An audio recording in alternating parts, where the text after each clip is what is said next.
Welcome to October's So Fun.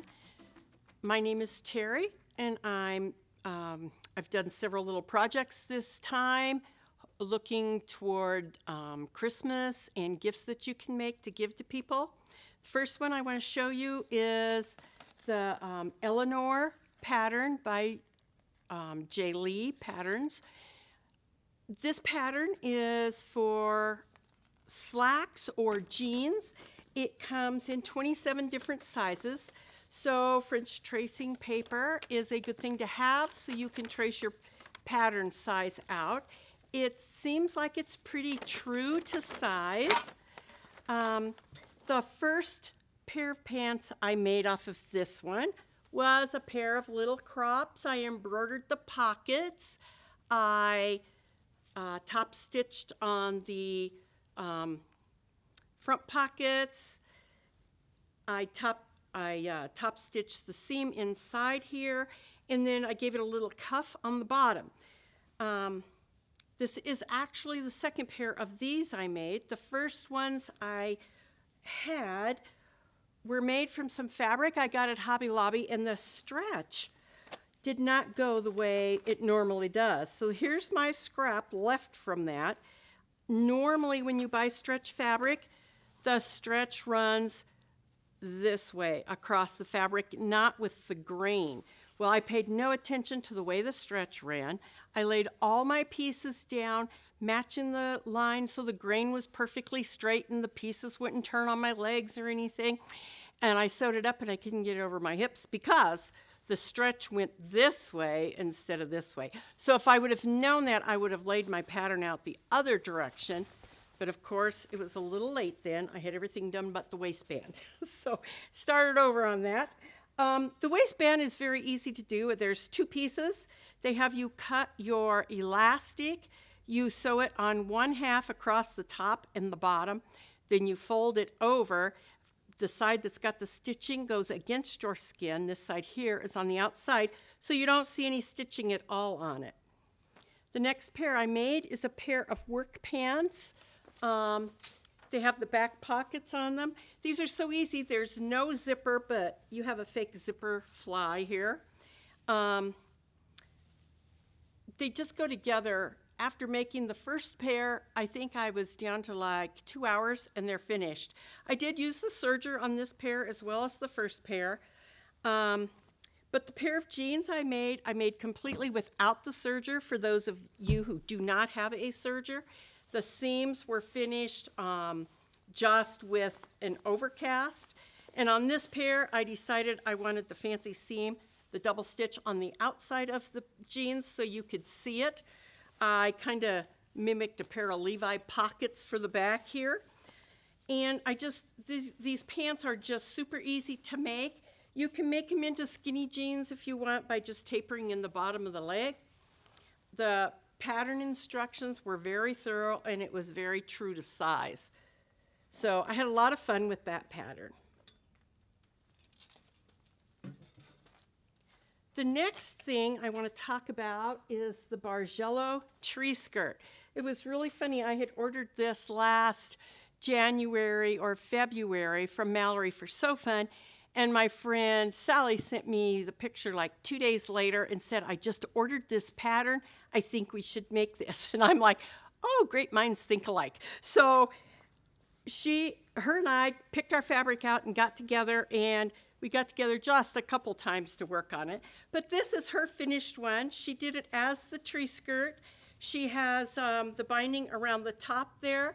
She has little pieces of Velcro she put here so you can stitch up the seam. She stitched in the ditch. When she made this, it was fun to make. For those of you who's not made a Bargello, you just cut strips of fabric, and then you turn them, and first you sew the strips together, then you turn them around and you cut strips out of that, which gives you your detail because you drop, drop, drop. And it's so much fun to make one of these. So when we got done, I'm looking at mine, and I have a skinny tree. So this is huge. It's way too big for my skinny tree. It would have been sticking out forever after the tree. So I finished mine off as a table topper.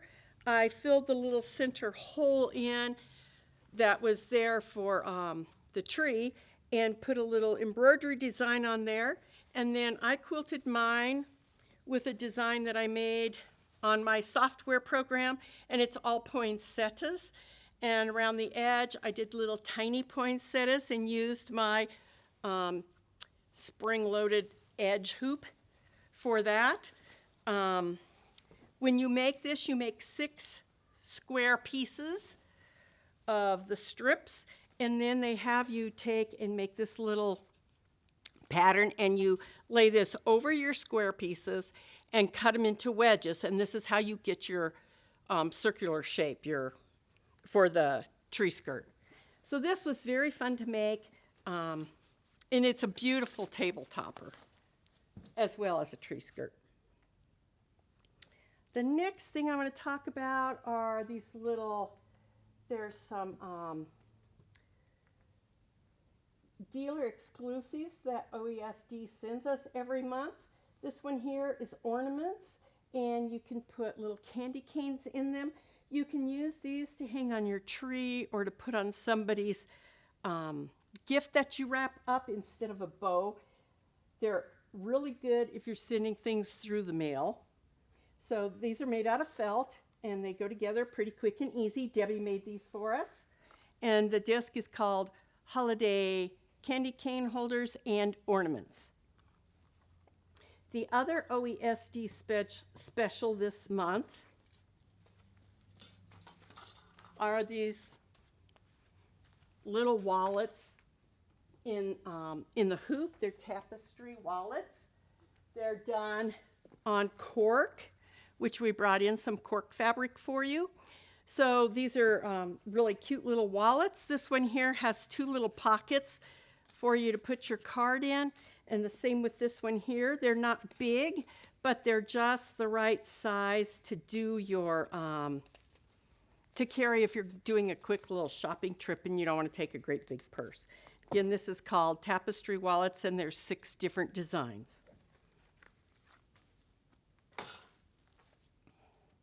The next thing I want to talk about are the tops I did this time. This is the Odette and Ivy tops by the Sewing Workshop. I made the Odette top, which is this one. It shows it on the pattern in one color, but when you're cutting it out, because each piece is so different, I did it in separate colors. So there is a dart on this side, there's a princess seam on this side, and then there's this bottom that's totally different. So I did 3 different fabrics in it. It was fun to make, and it's a different top to have. My sister liked the pattern, so I was at the store she works at and picked out this fabric, and she said, "I love that. I want it." I said, "Okay, you can make it." So she took it home and she made the Ivy top. The bottom of it has several different pieces, and each one of them is separate. They do not hook together. So this is a fun top as well. It's got all different colors in it. This fabric was like a variegated fabric, so it worked really well, and I think she had a good time sewing it. So that's the Odette and Ivory top.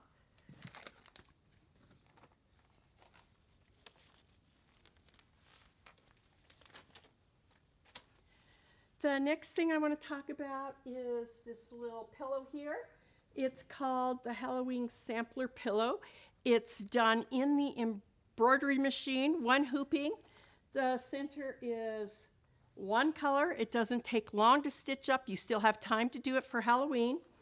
I used regular cotton thread because I didn't want the gloss finish. I wanted it to look like I had done it by hand. The complete instructions are in the pattern to finish up the pillow. It has a 16-inch pillow form inside of it. So this was just really quick and easy. It didn't take very long to stitch out, but it probably took longer to put the pillow together than it did to stitch out the embroidery. So again, this is the Halloween Sampler Pillow.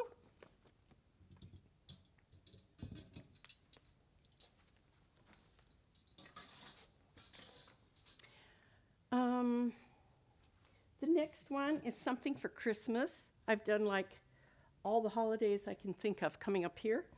This is All Hearts Come Home for Christmas from Janet Babbage. It has 2 sizes of this design for you to make. We have the little frame available for you to purchase, as well as the disc. This is a very easy in the hoop design. You stitch it, you turn it, and it's ready to go. She used ribbon here for this little part to go on the stand. It was a fun thing to make. I enjoyed the process. It also came with a design to do a towel. The towel was done on a cotton towel with no nap. Well, I had this little towel and thought, I'll just use it. So I put the design into my Floriani software and did a nap block, so it laid the nap down behind the design first, then I stitched the design out. So these just take about an hour to stitch. There's a few color changes, but it's very fun, and I think they turned out really nice for Christmas.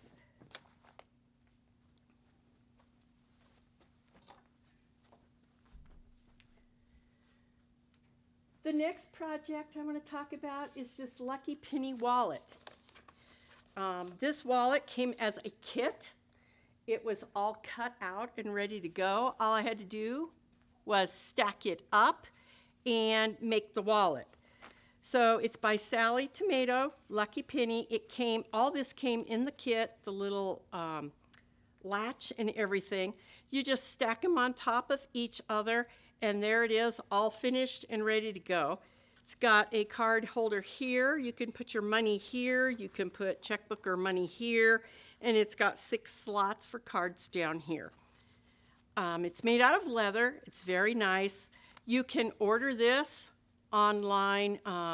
We didn't get any of them in, but we can order them. So that is available.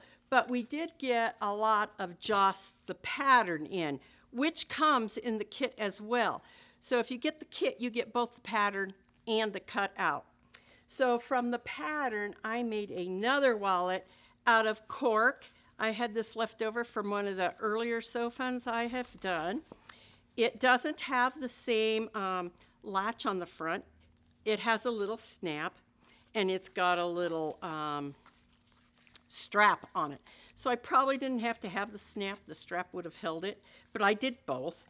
In the instructions, it said to finish your edges and make them look more professional, to put a sealer on it. So I put Mod Podge around the edge of them, and it really did a nice job of sealing that off and making it look professionally finished. So even cutting out your own pattern, it doesn't take very long. They're very easy to stack up. You just stitch around the edge and you're done. So that is the Sally Tomato Lucky Penny.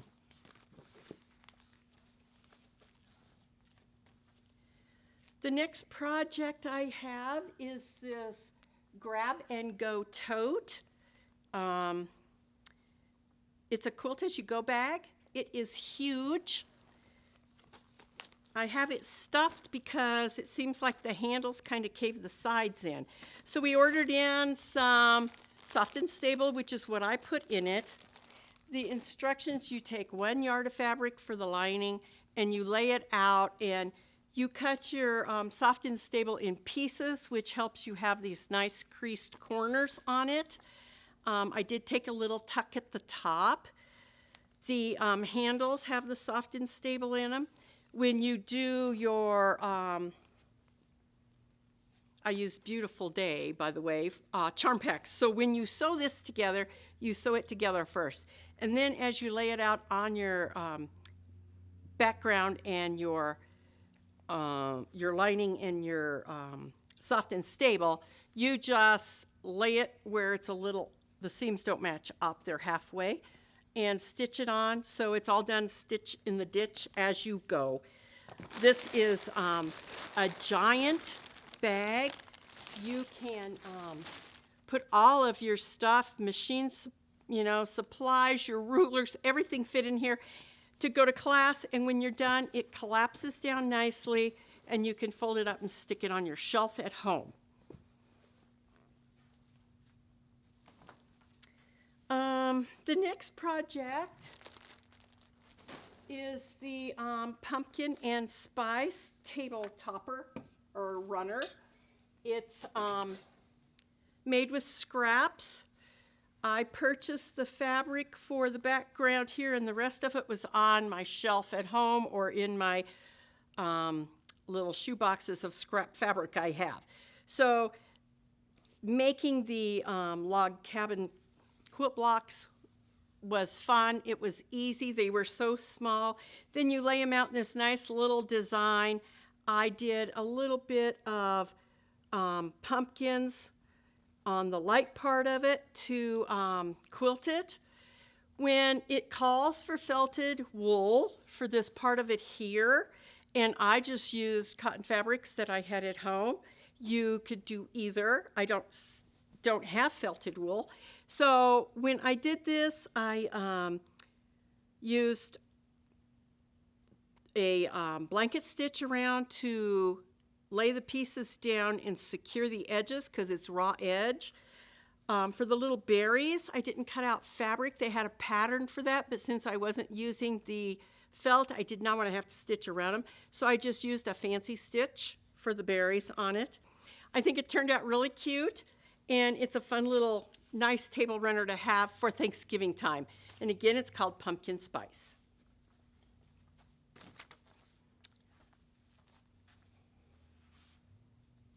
I have a few notions to show.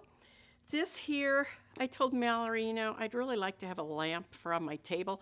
So when I'm sewing, my machine has a nice bright light. But when I back up to rip something out, or if I'm sewing black on black, I have trouble seeing the stitches. So she ordered in this light. It's a very nice little light. It has a charger that you plug in the back, and you can charge it so it's battery operated. It's perfect to take to class. It'll last for like 3 to 4 hours, the battery will. It's got 3 different lights. This is white, this is warm, and this is daylight. So you can have any of those you want. It also has a little flat charger station here that you can place your telephone on. And it also has a little plug for your telephone if you don't have the kind you can lay down and charge. So it'll do 2 things at once, and it really helps ripping out those little mistakes you make or helping when you're sewing black on black. Another thing Mallory ordered in for me was this seam ripper. So this end opens up and it's small. You push it and the other end opens up and it's a bigger ripper. What I liked about this ripper is when you pack it, there's nothing that's going to hurt you because it's all stuck inside. Another thing I really liked about it is it was nice and sharp. My ripper that I use all the time, which I thought was a great ripper, was so dull. So you should purchase a ripper once in a while because they do become dull and you don't even realize that they're dull. This one here is a thimble, and I can't remember what it's called. I left the name of it over at home. So this is a rubber thimble. It'll be in the stores. It is perfect. I did some handwork on a quilt this time, and it worked really well. It's got the little gripper here where you can grab your your needle and pull it through. When you put it back down, like if you're sewing a binding, you put it in there, then you push it with here and you pull it back out with your thumb. The gripper part is great on it as well as the little, and I don't sew with the thimble, but I loved it for binding. It was perfect. This is a thread picker. For instance, sometimes when I am doing a quilt and I've put the embroidery in the wrong spot and I have to rip it out, you get all these little teeny pieces that you have to wipe off, and you just wipe it off. They stick to this, and then you clean it off in the trash. It's perfect thread picker. We also ordered in these oval flip locks for the wallets, the Sally Tomato wallets.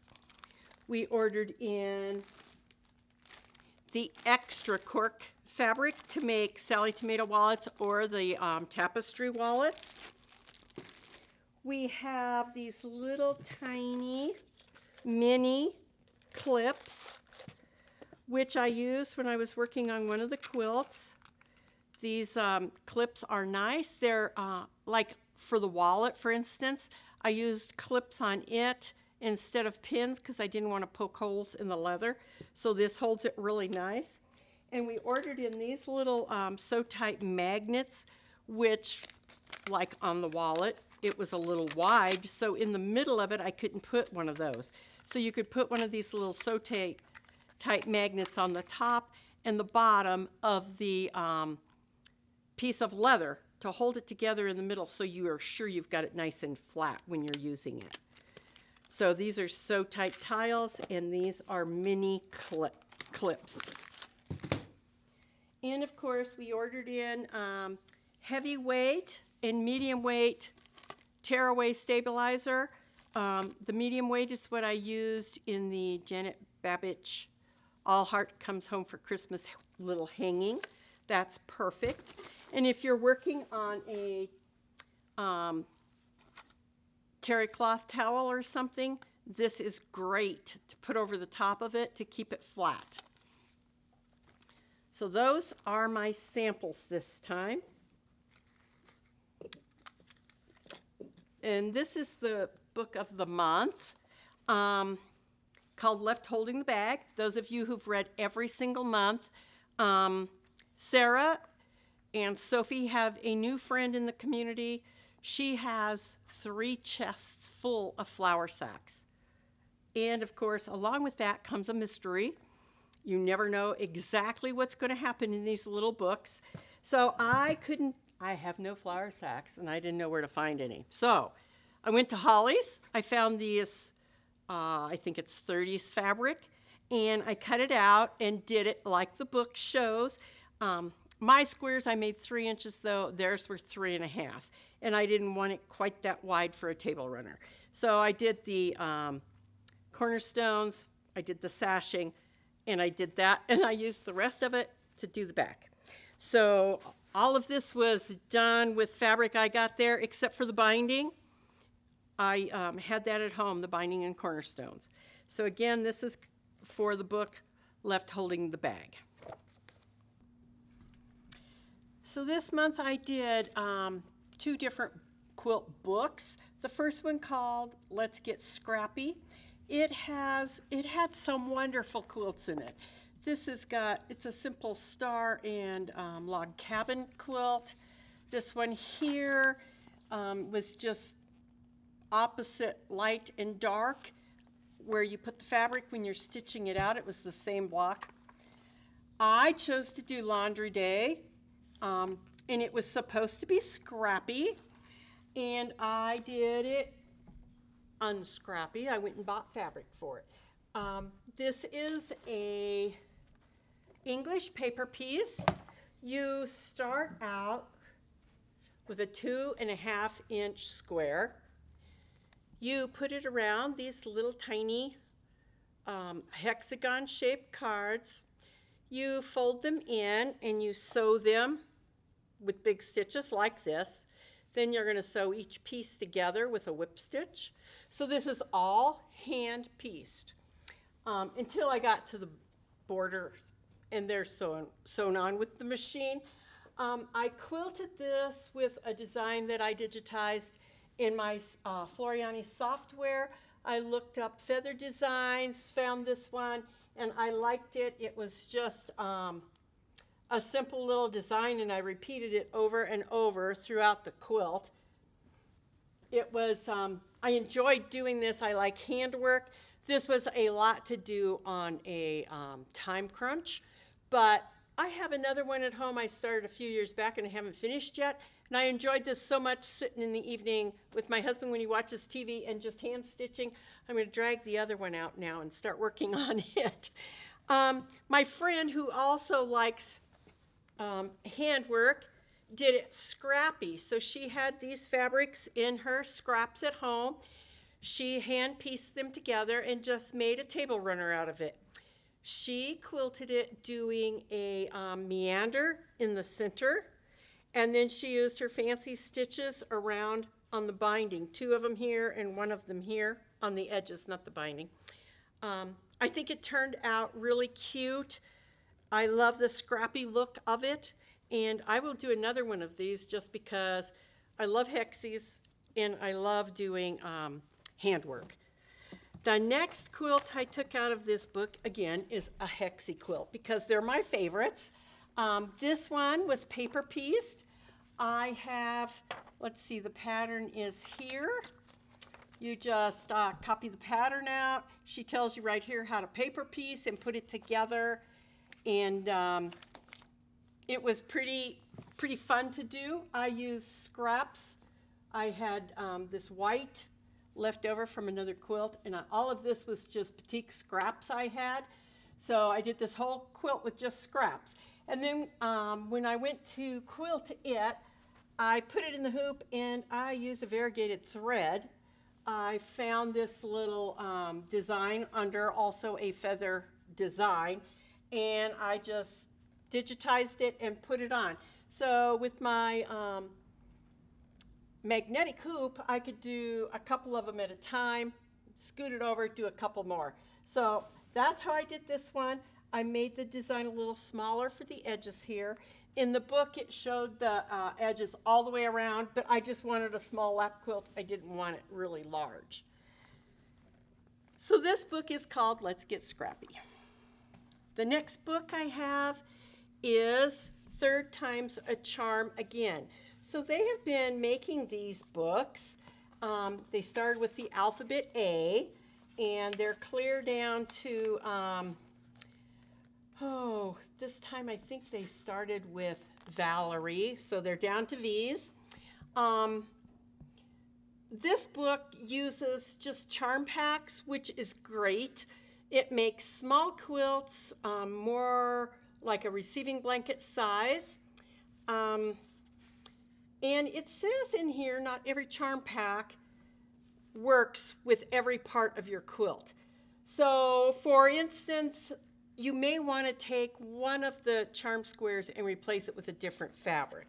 So I just wanted you to be aware that it is possible to do that and you're not wasting anything. So the first quilt I did was this one here. It's called, it's called Yolanda. I used the Ladybird charm pack. And I had some white background with little yellow polka dots in it. So I put it together and it really was teeny tiny. Like I said, if I had different fabric, it would be great for a baby blanket, but this fabric I don't think is baby fabric. So I had to go to another quilt store and they had the fabric line. So I got some extra fabric and I added borders to it. So it was just a little bit bigger. And it's perfect to sit in the evening in the recliner and cover up your legs if you're a little chilly. This one I quilted with a OESD design. I chose yellow thread for this one because it kind of blended with the background. And I also used a different one on the border of it. So I did not stitch in the ditch on this one. I just kind of sprayed it, layered it, hooped it together, and went for it. And I love the way it turned out. I love the Ladybird fabric. The next one, they got to the end of the alphabet, so they used some they used some punctuation marks, is what the book said. And this one's called Exclamation Point. I had this peppermint bark charm pack. But there was a couple, because I didn't do white fabric here, I did red. There was a couple of blocks that were solid red or had too much red in them, so I had to replace it with something. I replaced it with this fabric here. So I didn't have enough charm squares of other colors to put in. So I did go ahead and leave these 2 white ones that are white on white, but I think that turned out so cute. As I was stitching in the ditch and quilting this, I decided these were ribbons. I just felt like it was a ribbon design.